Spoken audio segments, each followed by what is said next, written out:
বিষয়ে খুব অনড় হয়ে থাকা, এটা রাসূল ইসলাম ছিলেন না, ফ্লেক্সিবল ছিলেন। আমরা অনেক সময় বলি না যে ভাই আপনি কি 9টায় আসতে পারবেন না 10টায়, বলে আমি ফ্লেক্সিবল হইতেছি, যেটা বলবেন আমার সমস্যা, এরকম ইজি গোয়িং ছিলেন উনি।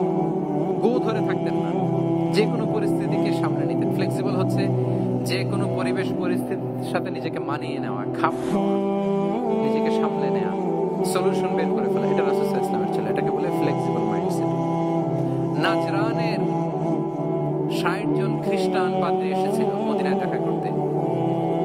কোন ধর্মের? খ্রিস্টান। সবাই আওয়াজ করে বলুন, কোন ধর্মের? খ্রিস্টান।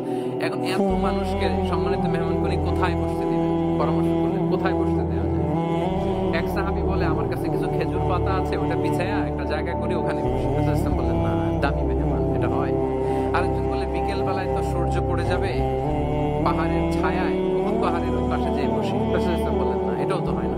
বলতে বলতে ওই 60 জন পাদ্রী চলেই আসছেন এই মানে বিদেশি মেহমান, ফরেন ডেলিগেশন। কি করবেন? রাসূল সাল্লাল্লাহু আলাইহি ওয়াসাল্লাম 60 জনকে মসজিদে নববীর ভেতরে নিয়ে বসালেন। সুবহানাল্লাহ পড়তে পারলেন না?